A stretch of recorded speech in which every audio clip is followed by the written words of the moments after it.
மாடி தோட்டத்தில் இந்த மாதிரி காய்கறி செடிகளும் பூச்செடிகளும் வளர்த்தும் போது நம்ம இயற்கையாக வீட்டில் இருக்கிற உரங்களையே கொடுத்து தான் நம்ம வளர்க்குறோம்.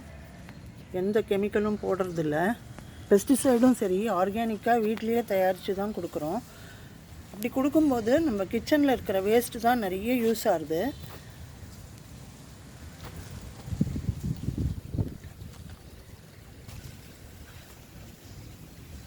இந்த கிச்சன் வேஸ்ட்டில் ரொம்ப முக்கியமானது இந்த வெங்காயத்தோல் தான். இன்றைக்கி வீடியோவில் இந்த வெங்காயத்தோலை எப்படி நம்ம முறையாக பயன்படுத்தணும், செடிகளுக்கு உரமாகவும் பெஸ்டிசைடாகவும், அதே மாதிரி அதை எப்படி பயன்படுத்தினா தீமைகள் விளையும் செடிகளுக்கு அப்படிங்கிறதையும் விரிவாக பார்க்கலாம். இப்போது கிராமத்தில் இருக்கிறவங்களுக்கு உரம் கிடைக்கிறது கஷ்டம் இல்லை. தோட்டத்தை பெருக்கினாலே நிறையா காய்ந்த இலைகள் புல் எல்லாம் கிடைக்கும். அதெல்லாமே மக்க வச்சு அவங்க உரம் தயாரித்து கொடுத்துருவாங்க.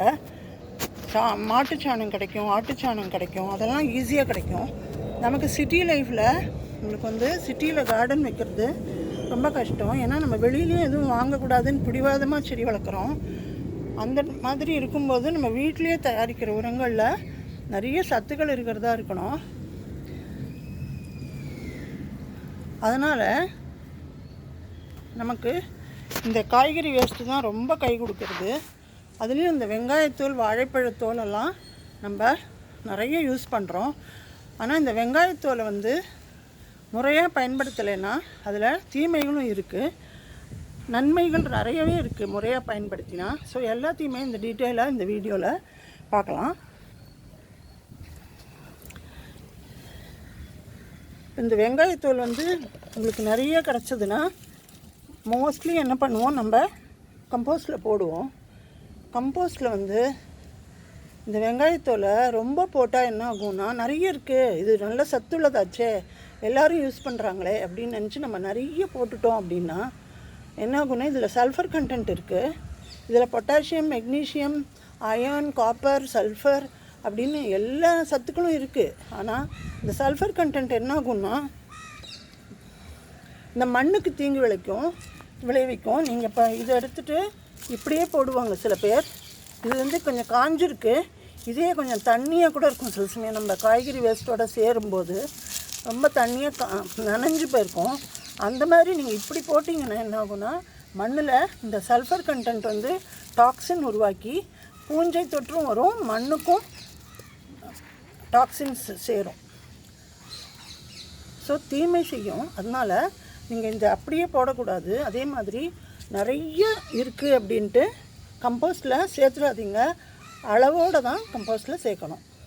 அப்போது இதை எப்படி தான் முறையாக பயன்படுத்துறது, எப்படி நம்ம செடிக்கு வளமாகும், பூச்சி விரட்டியாகவும் ஆகும் அப்படிங்கிறது பார்த்திங்கன்னா, நான் இப்போது இதில் பாருங்கள், இதில் வெறும் தண்ணியில் இதை ஊற வச்சுருக்கேன். அது ஃபுல்லாக தண்ணி விட வேண்டாம்.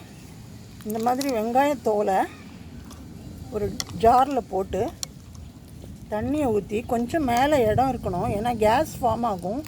இதில் பஞ்சன் ஸ்மெல் இருக்குது பாருங்கள், அந்த சல்ஃபர் கண்டென்ட்னால தான் இது பஞ்சன் ஸ்மெல். இதை திறக்கும் போதே வாசனை வருது. இது டைல்யூட் பண்ணி தான் கொடுக்கணும். நான் ஏற்கனவே சொன்ன மாதிரி இந்த பஞ்சன் ஸ்மெல் இந்த சல்ஃபரால் வருது.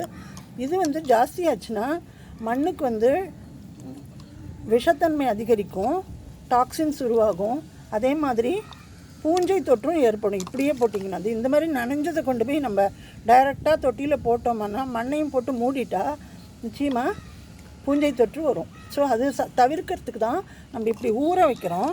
ஊற வச்சு ஒரு வாரம் நீங்கள் தாராளமாக வைக்கலாம், இல்லை 3 days 4 days கூட வைக்கலாம். அப்படி வச்சு இதை கொஞ்சம் மேலே எப்போவுமே லிக்விட் ஃபர்டிலைசர் ஃபர்மெண்ட் பண்ணும்போது மேலே இடம் இருக்கணும், ஏன்னா கேஸ் ஃபார்ம் ஆகும். நல்லா மூடி வச்சுருங்க. இது வெறும் தண்ணியில் ஊற வச்சது, ப்ளெயின் வாட்டரில். இப்படி ஊற வச்சதை நீங்கள் 4 மடங்கு தண்ணியில் நல்லா டைல்யூட் பண்ணிவிட்டு செடிகளுக்கு கொடுக்கலாம். ஃபில்ட்ரு பண்ணுங்கள் முதல்ல.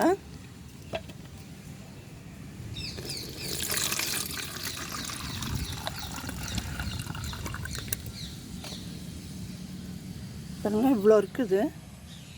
இதில் இந்த ஜார் ஃபுல்லாகவே தண்ணி ஊற்றிக்கலாம். அப்படி ஃபில்டர் பண்ணி நல்லா டைல்யூட் பண்ணிவிடுங்க. அப்போ தான் வந்து செடிகளுக்கு நன்மையாக இருக்கும். இதில் நிறைய சத்துக்கள் இருக்குது. Potassium, magnesium, zinc, iron, sulphur, micro nutrients, macro nutrients, secondary nutrients எல்லாமே இருக்குது. அதனால் எல்லா செடிகளுக்கும் கொடுக்கலாம். பூக்கிற செடி, காய்க்கிற செடி, எல்லா செடிகளுக்கும் கொடுக்கலாம். இப்போ நான் கொடுக்குறேன் பாருங்கள். கொஞ்சம் கொஞ்சம் ஊற்றி விடுங்க. ஒரு 200 ml ஒரு செடிக்கு ஊற்றினா போகிறோம். இப்போ மழை பெஞ்சிருக்கு, அதனால நான் தண்ணியாகவே ரொம்ப கொடுக்கல, தண்ணி ஊற்றாமையே கொடுக்குறேன். ட்ரையாக இருந்தால் தொட்டி மண்ணை நனைச்சிட்டு நல்லா கிளறி விட்டுட்டு கொடுங்க.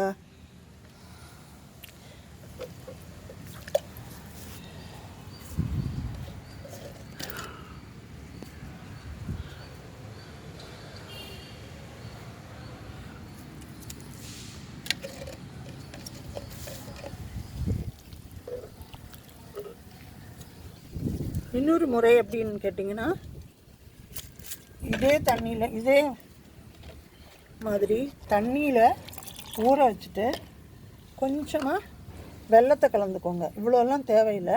இப்போ நான் வெல்லம் வந்து இந்த மாதிரி கரைசலாக எடுத்துன்னு வந்திருக்கேன். அதை வந்து இதில் ஊற்றிடுறேன் பாருங்கள். இதை போட்டு நீங்கள் நல்லா ஒரு வாரம் மூடி வச்சிடலாம். இது வந்து நிறைய நுண்ணுயிர்கள் பெருகி, இந்த வெல்லம் வந்து நிறைய நுண்ணுயிர்கள் மண்ணில் பெருகிறதுக்கும் மண் வளமாகிறதுக்கும்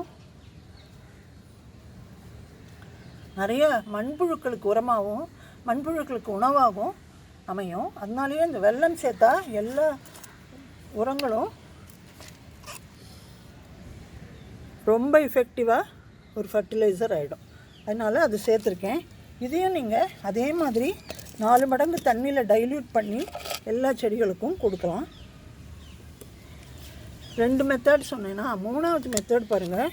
எப்போவுமே நிறைய வெங்காயத்தூள் கிடச்சிதுன்னா நீங்கள் ரொம்ப நாளைக்கு இதை ப்ரிசர்வ் பண்ணிக்கலாம். வருஷ கணக்குக்கு இருக்கும். இது நல்லா காய வச்சுட்டு மிக்சியில் பொடி பண்ணி இந்த மாதிரி ஒரு ஏர்டைட் டப்பாவில் போட்டு மூடி வச்சுக்கோங்க. இதை வந்து நீங்கள் இப்படியே கூட செடிக்கு போட்டு விடலாம். எந்த தீங்கும் வராது. இந்த மாதிரி பொடி பண்ணினா நீங்கள் இந்த மாதிரி மண்ணை நல்லா கிளறிட்டு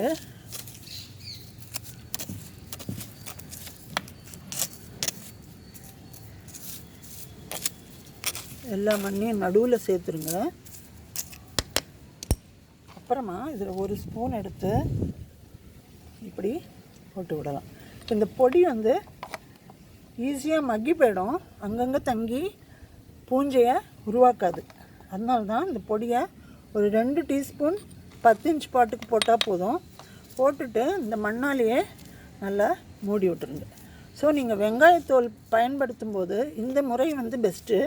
ஏன்னா நமக்கு நிறைய கிடைக்கும்போது இதை வந்து நல்லா காய வச்சு மிக்சியில் பொடி பண்ணி ஒரு நல்ல ஏர்டைட் கண்டெய்னரில் ஸ்டோர் பண்ணினா உங்களுக்கு திடீர்னு ஒரு உரம் கொடுக்கணும், எதுவுமே ரெடியாக இல்லை, நாளைக்கே இதுக்கு முறை வந்துடுது செடிக்கு அப்படின்னு சொன்னால் இதை எடுத்து போட்டு விட்டால் போதும் உங்களுக்கு. ஸோ இந்த மாதிரி ஃபஸ்ட் கிளாஸாக ஒரு பொடியாக ரெடி பண்ணிக்கலாம் நீங்கள்.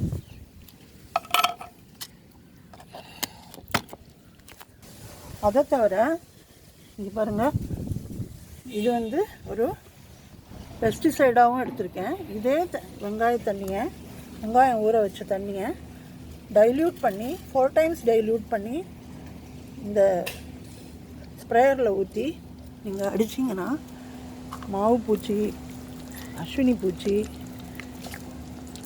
ரோஜாவில் வர எஃபிட்ஸு எல்லாமே போயிடும். எல்லா பூச்சிகளுக்கும் இது வந்து ஒரு ஃபஸ்ட் கிளாஸ் பெஸ்டிசைட்.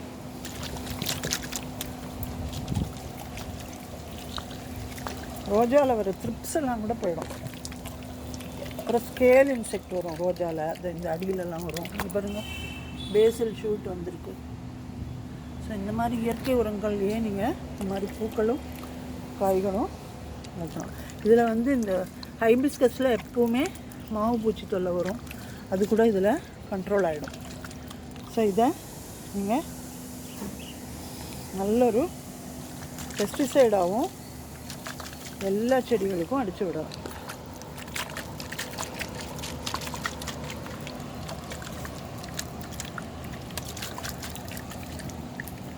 ஸோ வெங்காயத்தோலை